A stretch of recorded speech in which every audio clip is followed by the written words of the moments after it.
సంస్కృతి సంపద YouTube channel తరపున అందరికీ స్వాగతం.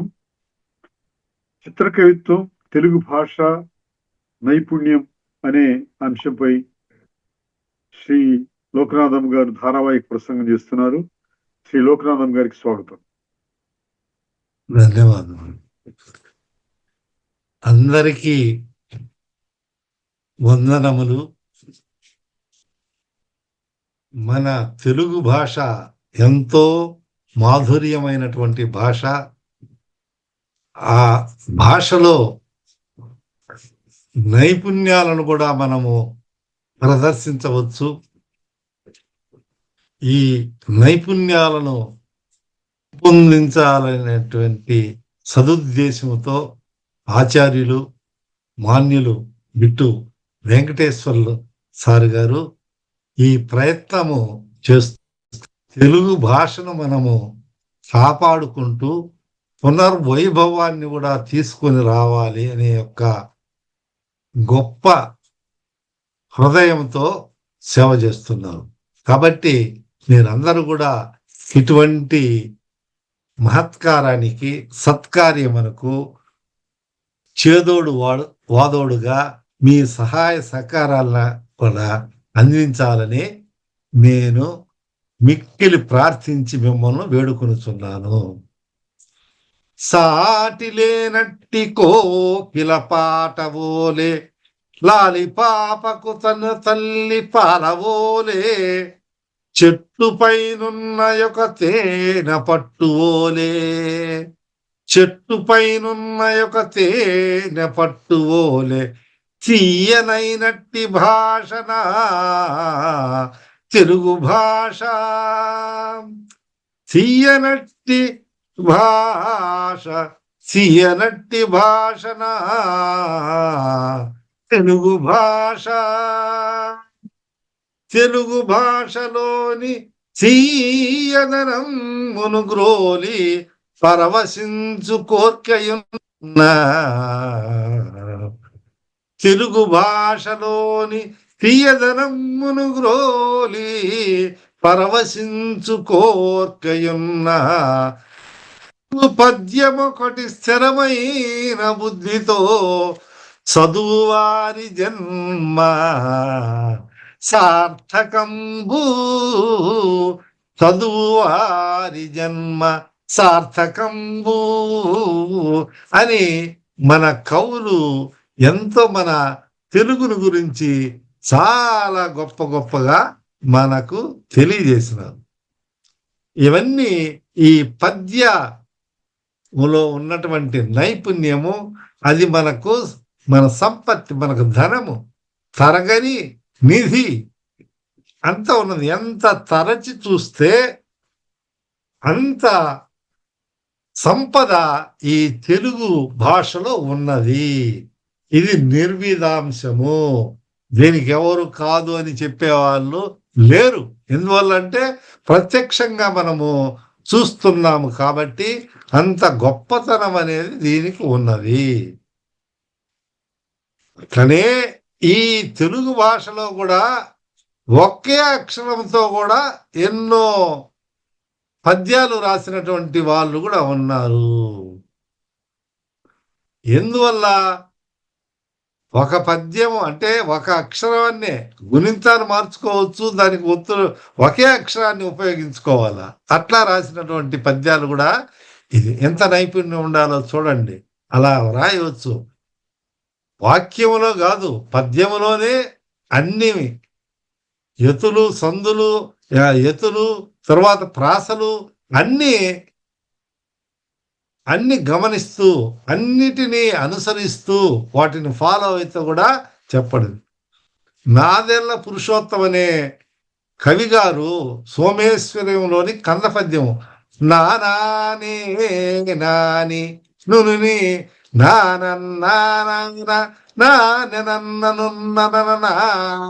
నానవు నిన్నే నన్నను నోనా నౌనే నిన్న నోనా నేనా అంటే నుని అంటే వినాయకుడని. నుని అంటే మనకు ఏకాక్షర శబ్ద నిఘంటువులు కూడా ఉన్నాయి. ఏకాక్షరముతో ఒక అక్షరానికి ఏ అర్థం ఉంది. ఇప్పుడు మా లక్ష్మి అని చెప్తారు, ఇంకొక అర్థము మా అంటే వద్దు అని కూడా చెప్తారు. మనం మా గ్రహ అని అంటాం కదా, లేవు ఆశించుకొని. అట్లా ఒక అక్షరానికే రకరకాలైనటువంటి అర్థములు ఉన్నాయి. అదే ఈ తెలుగు భాష యొక్క మాధుర్యము. దాని వల్లనే మనం మనకు నైపుణ్యాన్ని మనం పెంపొందించుకోవచ్చు. చూడండి ఎంత మధురంగా ఉంటుందో ఒక అక్షరాల్లోనే పద్యం రాయడం. నుని వినాయకుని నా శివా నా నరుడన్, నాయనా గణపతి తండ్రి అయిన నిన్ను నా తండ్రి అనగానే నన్ను కాదు నిన్ను నేను నాన్న అంటే నీకు నొప్పి ఏమన్నా కలగవచ్చునా అంటే నిన్ను ఎంచించో నావే నేను నానేని ఆ శృతి వాక్యాన్ని బట్టి తండ్రిని బోలు కొడుకు ఉండుట అది ఇదే కదా. అంటే మన జంటికల పున్నామ నరకం నుంచి రక్షించువాడు, లేకపోతే తండ్రికి వారసుడు అని మనం ఎట్లా చెప్తామో అట్లా ఆ భావం వచ్చేటట్లు ఈ పద్యములో చెప్పబడినది. ఇంకొకటి ఇట్లనే ఈ పదాలలో ఈ పద్యములలో ఎప్పుడైతే ఎతులు ప్రాసలు గమనిస్తా ఉంటారో దీనిలో ఈ ఒక్కొక్క పాదములో వెంకటేశ్వర చిత్రారత్నాకరంలో ఇందులో మొదటి పాదము 4 హల్లులతో ఉంటుంది. 3వ పాదములో 2వ పాదములో వచ్చి 4 ఉంటాయి. మళ్ళా 3వ దానికి వచ్చేది 2 వస్తాయి, ఏకాక్షరి. అట్లా ఒకే విధంగా అంటే ప్రాస అన్నమాట ఆ విధంగా కూరుస్తాడు. దాంట్లో ఈ పద్యం చెప్తారు, మా నాయన నన్నో మురా. అక్కడ 4 వచ్చినాయి. అంటే ప్రాసలో మా నాయన నా అంతవరకు ఆ 4. 2వ లైన్లో మా నాయన నేను మునను మానను నెమ్మి అంటే అక్కడ 3 పదాలతోనే త్రక్షతో చెప్పినాడు. నిన్నెమ్మి నిమ్మి నెమ్మనమన నానను నూని నానను నా నిన్ను. ఆఖరికి వచ్చేది ఏకాక్షరంతో అట్లా చెప్పడం అనేది ఈ పద్యాలలో మనం చూడవచ్చు. అంటే ఈ పద్యాలు వాళ్ళ యొక్క ప్రతిభకు ఆదర్శంగా ఉంటాయి. ఆ విధానంలో మనము ఎన్నో రకరకాలుగా చెప్పవచ్చు అన్నమాట. అంటే ఈ అక్షరాలను కూడా ఒక పాదములో ఒకసారి, ప్రాసలో 2 గాని 4 గాని ఇట్లా వాళ్ళ యొక్క ప్రతిభను బట్టి నైపుణ్యమును బట్టి ఉపయోగిస్తారు.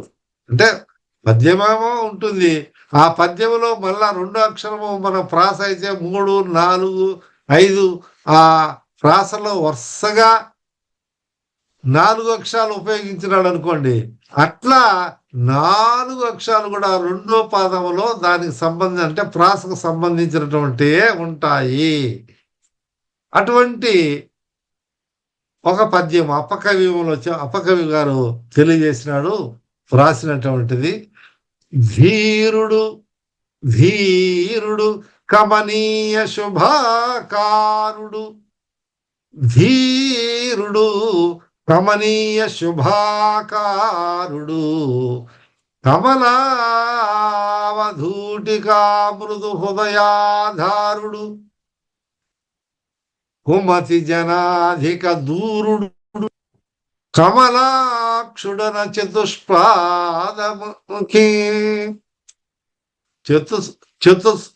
చతుష్ప్రాసముఖి. అంటే ఈ యొక్క చతుర ప్రాస 4 అక్షరాలను ఈ ప్రాసలో చెప్తున్నాడు ఈయన. ధీరుడు కమనీయ అనే అంతవరకు తీసుకుంటే ధీరుడు, రూడు కమ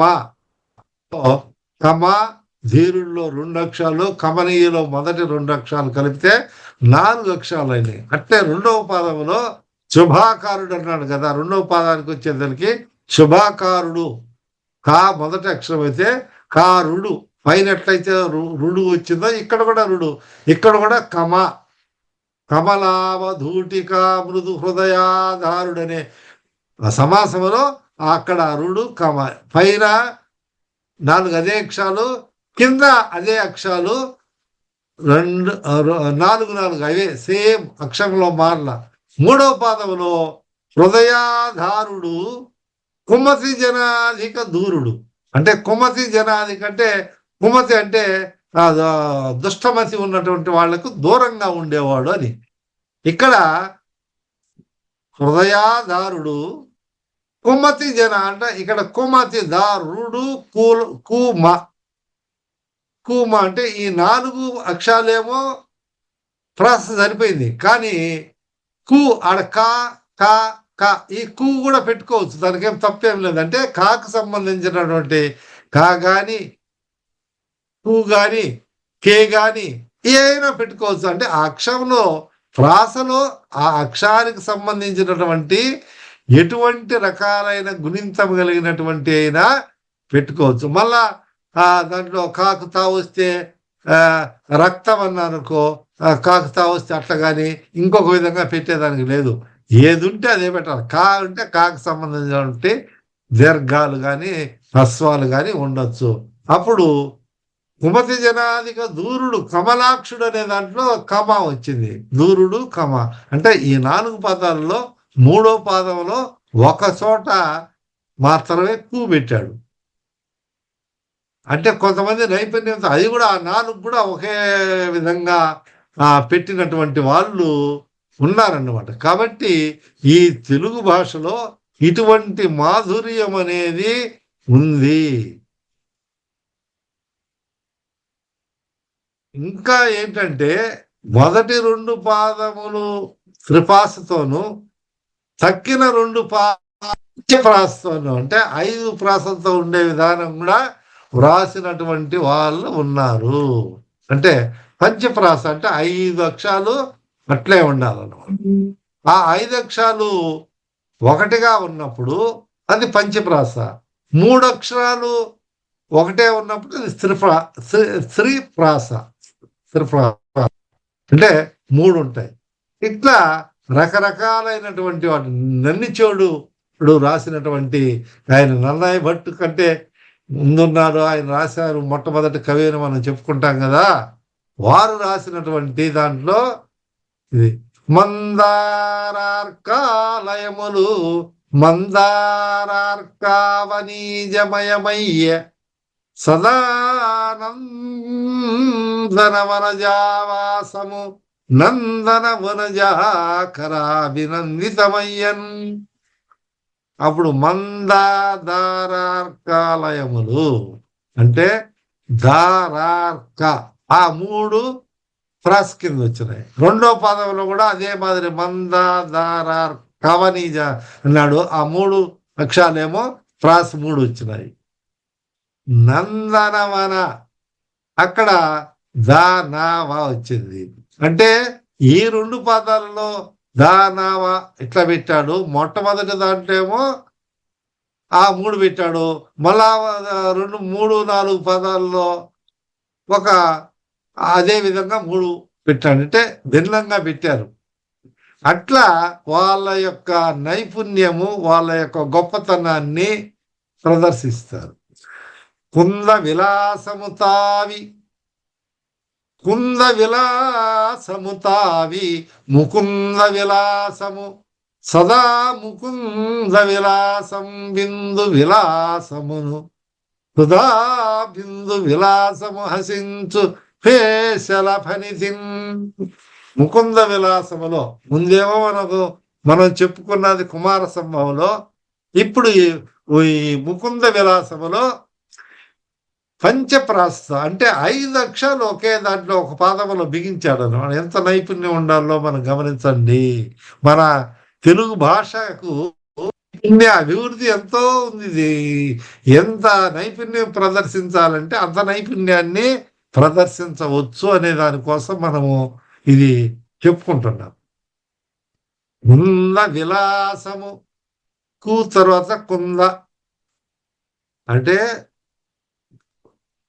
పూర్ణము ముందు పూర్ణ బిందువు ఉన్నటువంటి కుంద విలాసము అన్నాడు.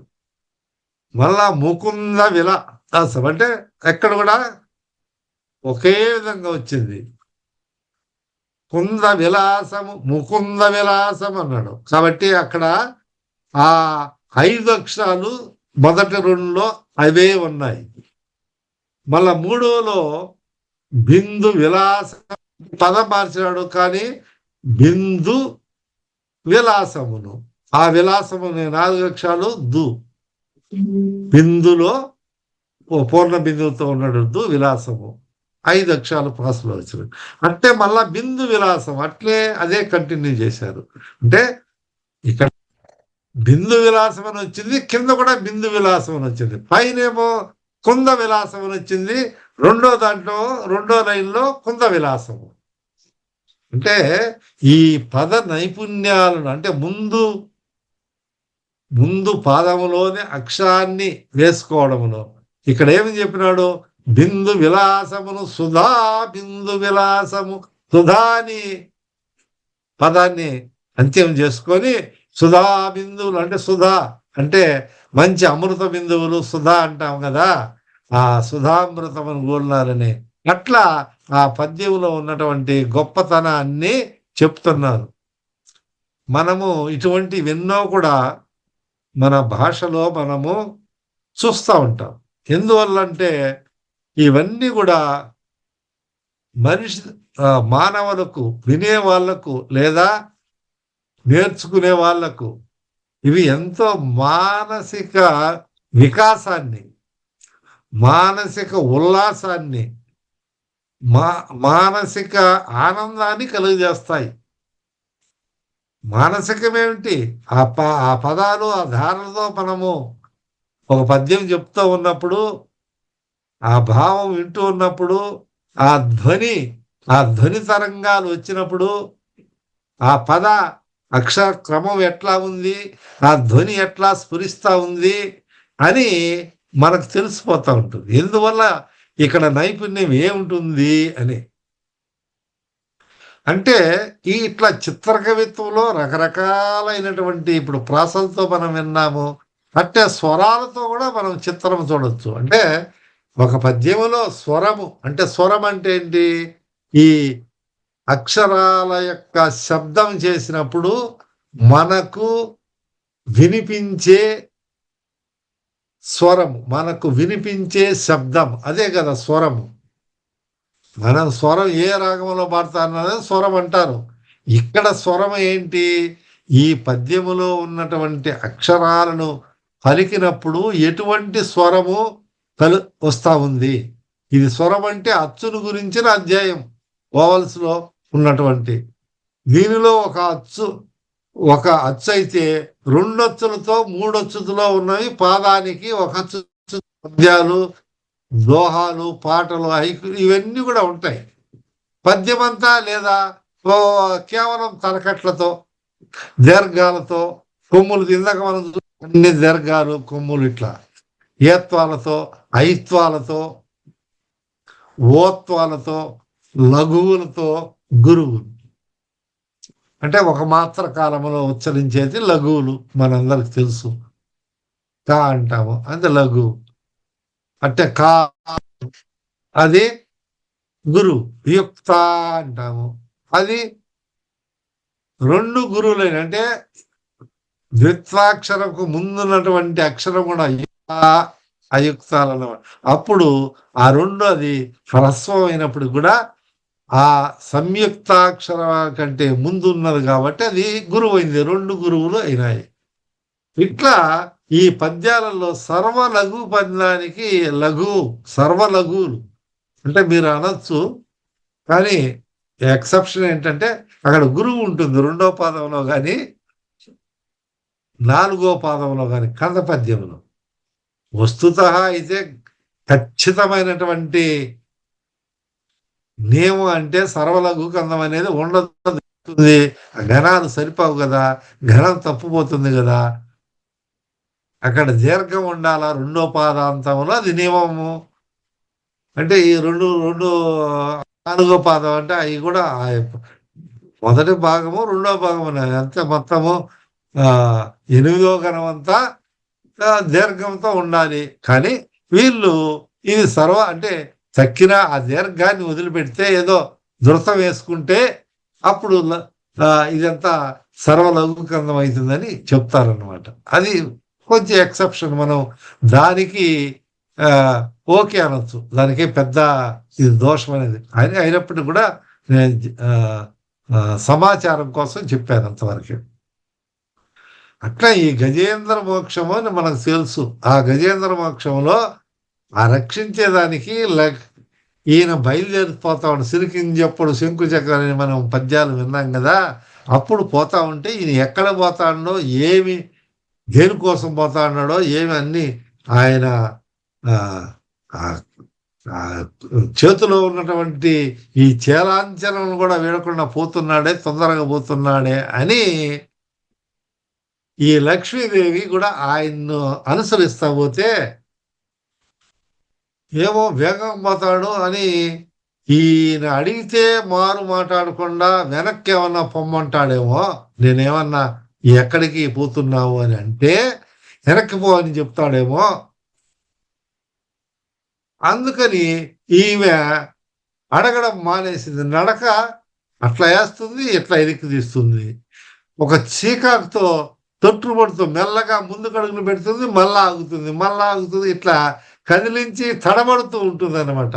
దానిని గురించి, ఆ తడబడే దాని గురించి ఈ పోతన చెప్పినటువంటి ఒక పద్యం మనం మీ అందరికి కూడా పరిచితం ఉంటుంది. అంటే ఇక్కడ భాషా నైపుణ్యం, ఈ పద్యంలో ఉన్నటువంటి నైపుణ్యం ఏమిటో, ఈ స్వర చిత్రంలో ఉన్నటువంటి నైపుణ్యం కోసము నేను ఉదాహరణగా చెప్తున్నాను.